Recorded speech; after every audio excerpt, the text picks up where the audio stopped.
Lepo pozdravljeni, v središče je prišel poslanec Nove Slovenije Aleksander Reberšek. Lepo pozdravljen, dobrodošel. Lepo pozdravljena, hvala za vabilo. Ker sva kolega se bova tikala, ne? Seveda. In začela pri kriminalcih v politiki oziroma politiki med kriminalci. Kaj je zdaj prava dikcija?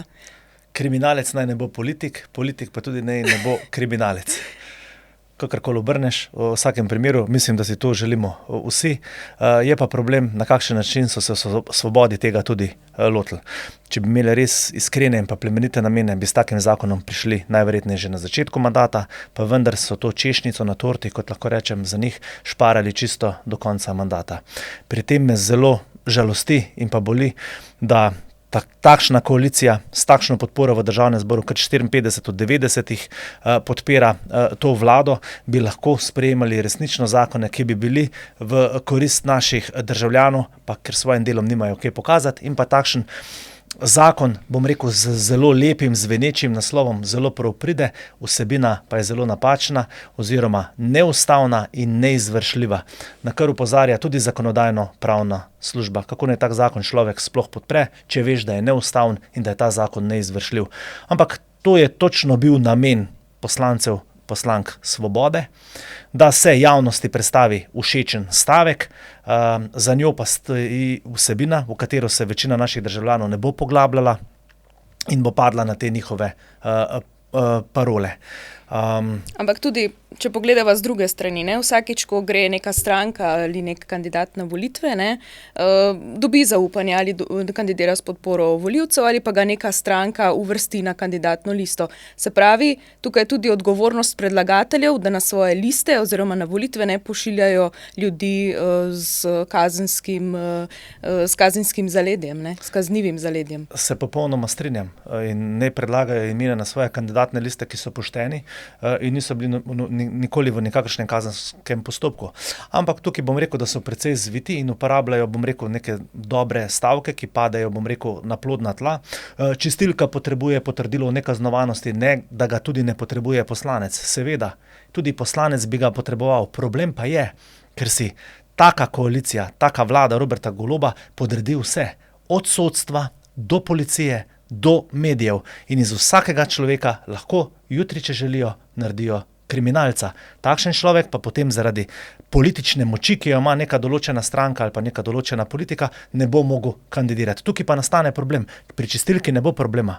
Ampak kot sem rekel, da ne bom proti tem predlogu, ampak sem za to, da kriminalec naj ne bo politik oziroma politik naj ne bo kriminalec. Ampak to niti ni bil namen, bom rekel, poslancev Svobode. Dajmo logično razmisliti, tudi med njimi je, bom rekel, kar neki kriminalcev, pa ne boste verjeli, da bojo slučajno v svojo skledo pluvali. Ampak tudi hitro se je postarala tale njihova trditev oziroma ti njihovi pozivi, ne. Še isti dan, kot je bila zakonodaja v državnem zboru, je prišla ugotovitev KPK-ja, da je predsednik vlade kršil integriteto, in za povrh vsega smo še, seveda se vsi spomnimo posnetka, v katerem je pred prevzemom mandata zatrjeval, da če bo KPK ugotovila kršitev integritete, da bo zagotovo odstopil. Ja, zelo hitro se jim je vrnil ta bumerang, če temu lahko tako rečem. Ves čas so v en glas govorili in pa kričali, politik naj ne bo kriminalec. Isti dan, ko je bil zakon obravnavan v državnem zboru na pristojnem odboru, je prišla med nas tudi novica, da je KPK ugotovila kršenje integritete. Sam predsednik vlade pa je v eni izmed oddaj na televiziji rekel, vkolikor bo zaznana kršitev integritete, da bo odstopil. Je odstopil? Ni in tudi ne bo. On si drugače razlaga integriteto, ne. Tudi on zelo po svoje interpretira podatke, smo že ugotovili. Včasih se zdi, da živi kar v nekem vzporednem svetu, verjetno z razlogom tako interpretira. In tudi gospodarske slike ne razume tako, kot jo razumejo ekonomisti in ostali strokovnjaki. Zelo odmeva nagovor predsednika uprave NLB-ja Blaža Brodnjaka na gospodarskem krogu, se pravi na dogodku združenj različnih gospodarskih organizacij, kjer je nalil vladi čistega vina in seveda ni bilo finančnega ministra med tistimi, ki so mu ploskali. Jaz govorim z vsem spoštovanjem, ampak jaz mislim, da se ljudje ne zavedajo, v kaj nas sili vlada Roberta Goloba svojo retoriko. Bom povedal en zelo preprost stavek, in sicer, če bo šlo dobro gospodarstvu, bo šlo dobro tudi ljudem. Ko bomo ta stavek razumeli do potankosti, bomo vsi živeli bolje. Sam sem poslušal ta navdihujoč govor gospoda Brodnjaka, ki je res nalil čistega vina, kaj se pri nas v naši državi dogaja. Celo videl sem, da dva ministra Golobove vlade nista ploskala, kar tudi pove vse o temu, pa vendar. Treba se je zavedati, da je treba pomagati gospodarstvu, da imamo predvidljivo poslovno, davčno okolje, kjer bodo podjetja pri nas množično zaposlovala, investirala, razvijala različne tehnologije in nudila dobra, še boljša delovna mesta. S tako politiko, kot jo ima Robert Golob in njegova vlada, pa mi podjetnike dobesedno, kot se je izrazil en poslanec, teramo iz naše države ven. Dajte samo razmišljati na dolgi rok. Najprej pride minister Mesec in uvede štempljanje. Neko dodatno birokracijo, ki ni prenesla nobene rešitve, samo neke dodatno administrativno breme. Potem 5 minut pred 12 pridejo z božičnico in še dodatno obremenjujejo podjetja. To je napačen način.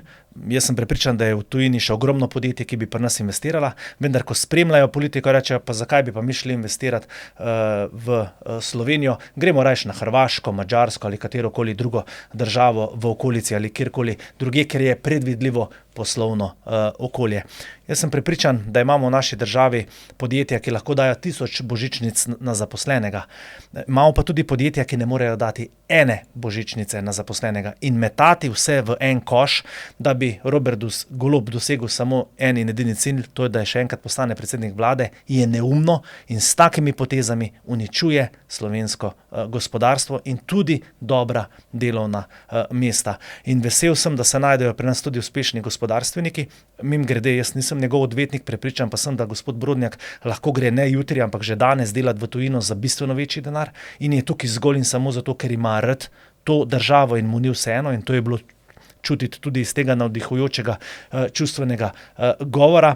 Sem vesel, da taki podjetniki tudi na glas povedo, kaj jih muči, in da so, bom rekel, te poteze Golobove vlade škodljive za slovensko gospodarstvo in dolgoročno škodljive tudi za vsakega zaposlenega. Tukaj ne spomnim samo na to, da je bila ena izmed prvih potez Golobove vlade ravno ta, da je takoj, ko je prišel na oblast, vsem zaposlenim znižal plače. Nekdo na povprečni plači bi imel še eno plačo na leto zraven, če mu jo ne bi ta Golobova vlada vzela. Danes pa govori, da je dal božičnico. Ni dal božičnice. V javni upravi smo si božičnico dali sami davkoplačevalci, v gospodarstvu pa so jo dala podjetja. In Robert Golob in njegova vlada je izredno škodljiva, kot sem rekel, za gospodarstvo in tudi za vse zaposlene. In upam, resnično upam, da prihaja neka druga vlada, razvojna, ki bo ta trend tudi obrnila in bo spoznala, da so tisti naši obrtniki, ljudje, ki imajo tudi majhna podjetja in tako naprej, pomembni za naše gospodarstvo, kajti to so ljudje, od katerih se denar preteka tudi v našo blagajno, in država potrebuje takšne ljudi in jaz upam, verjamem, da bo naslednja vlada, razvojna, desno-sredinska vlada, veliko bolj naklonjena, kot jim je pa do sedaj ta leva, ki je, kot sem rekel, škodljiva. Fiskalni svet je prejšnji teden zelo pravzaprav izračunal, koliko stanejo vsi ti volilni bombončki, vključno z božičnico, in mislim, da je bila številka okoli milijarde primanjkljaja. Se pravi, o tem najprej govoriva o tem delu, se pravi krepitev gospodarstva in preudarna poraba javnega denarja.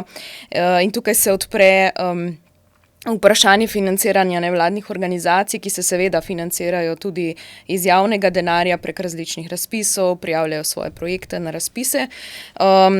In zelo je odmevna v tem tednu izjava predsednika SDS-a, da bi ukinil financiranje nevladnih organizacij.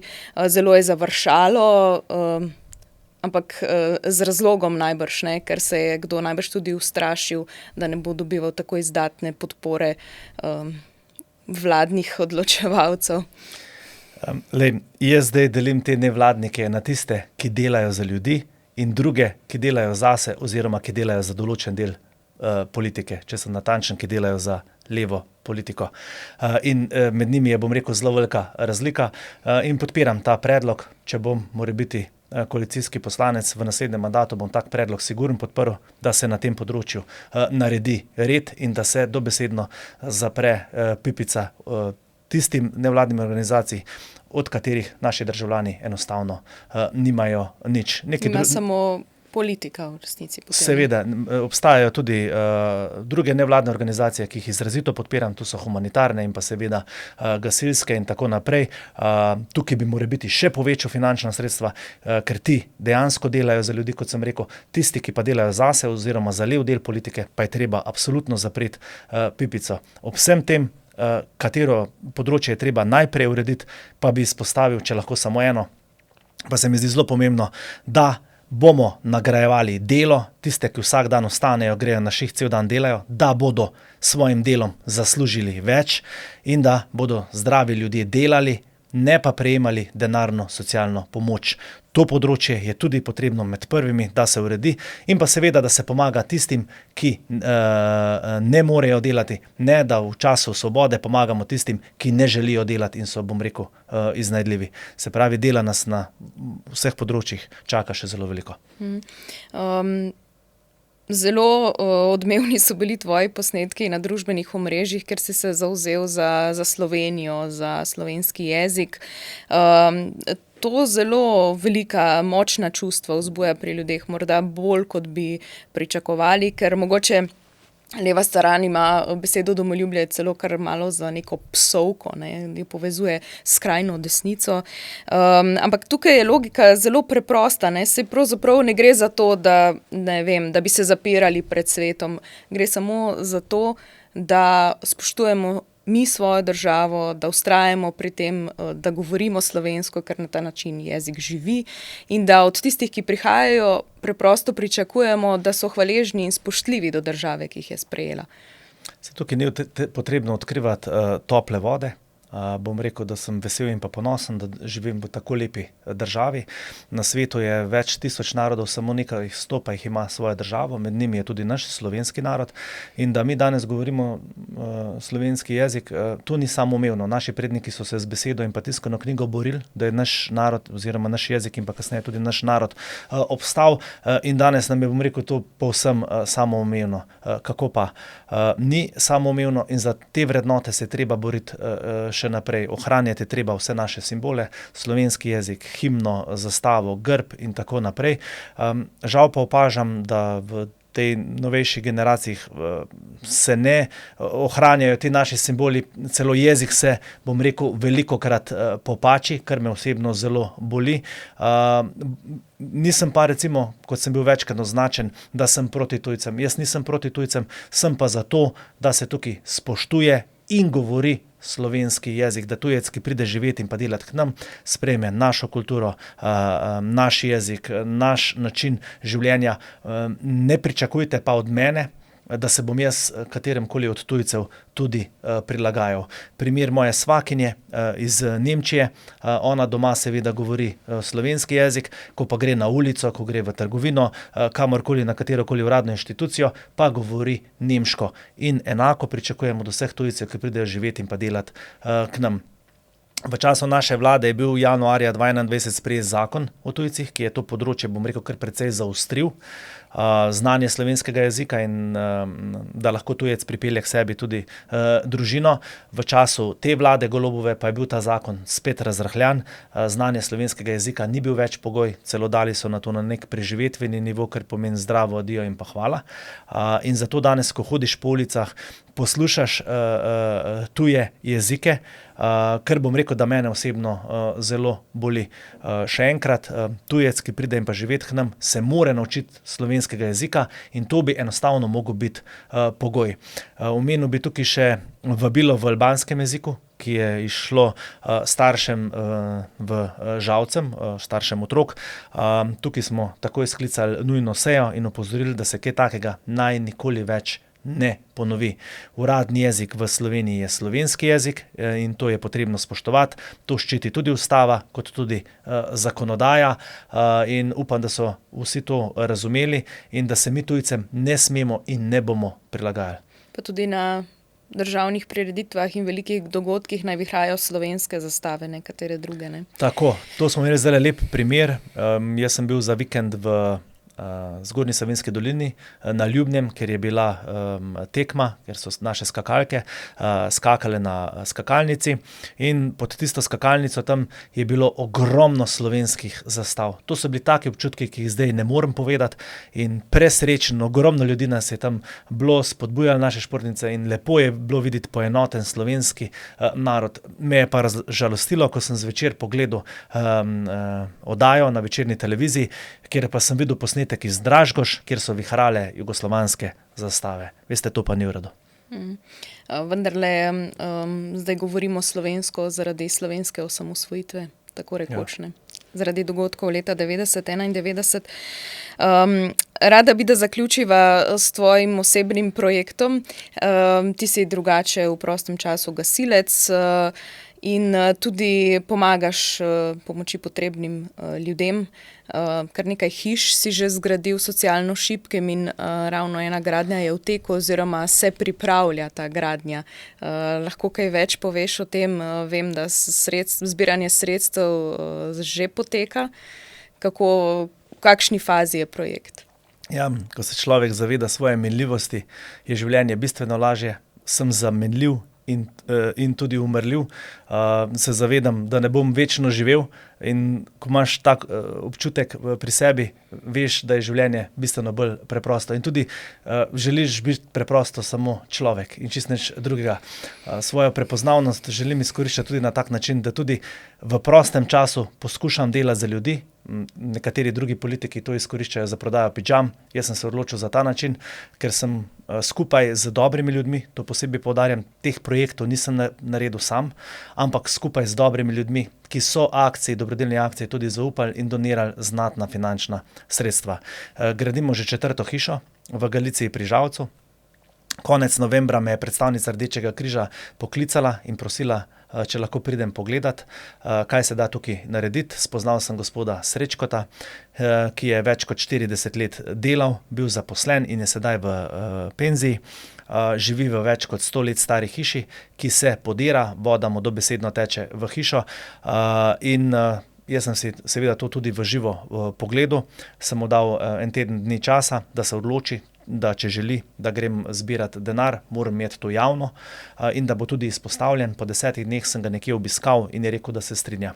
Takrat smo pristopili k projektu.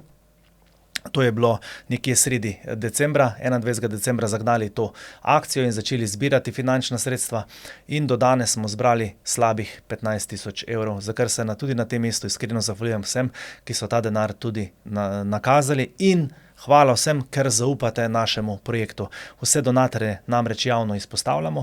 Če kdo želi biti anonimen, napišemo anonimni darovalec, znesek pa obdržimo, zato ker želimo ohraniti to transparentnost. Vsa zbrana sredstva objavljamo, kasneje pa bomo tudi vse račune. Se pravi, kaj smo s tem denarjem tudi kupili, da je projekt čim bolj transparenten. Pridobili smo arhitekta, ki se je projektu pridružil brezplačno, se pravi, za svoje storitve ne bo računal nič, in tudi geometra, ki tudi svoje storitve opravil brezplačno. Se pravi, projekt teče, smo v pridobivanju gradbenega dovoljenja, zgradili bomo manjšo hiško v velikosti 30 kvadratnih metrov, kar menim, da je dovolj za enega človeka in to je tudi njegova želja. In z dobrimi ljudmi sem prepričan, da bomo ta projekt pripeljali do konca. Lepe novice, vse dobro želim. Kaj do poletja misliš, da bo? Ja, vse bo odvisno, kako se bo zatikalo na upravni enoti in pa na občini. Na občini so nam sicer obljubili, da bodo pri projektu zelo pomagali, da bo projekt čim prej iztekel in da dokumentacijo tudi čim prej dobimo. Vse dobro želim in srečno in še enkrat tudi hvala vsem darovalcem. S tem hkrati dokazuješ, da te niso samo besede, ne, kot pogosto očitajo politikom. V življenju štejejo samo dejanja. Včasih mi kje reče, kaj si fajn povedal. Ma se sploh ne gre za to, kaj si fajn povedal. Na koncu štejejo samo dejanja, kaj je nekdo naredil in kaj je rekel. In tako kot sem rekel, želim biti samo človek, tudi po svojih najboljših močeh pomagati, ker me to iskreno, bom rekel, zelo veseli. Zavedam pa se tudi, jaz sem lahko jutri na mestu tega gospoda Srečkota, vsak izmed nas, in dolžni smo, da poskrbimo za sočloveka. Se tukaj ni nobene tople vode, ampak zgolj tisti človeški čut, da si en drugemu na tem svetu pomagamo. Čudovita misel za zaključek. Hvala za obisk in pogovor. Hvala tudi tebi. Hvala tudi vam, da ste naju spremljali. Se vidimo kmalu.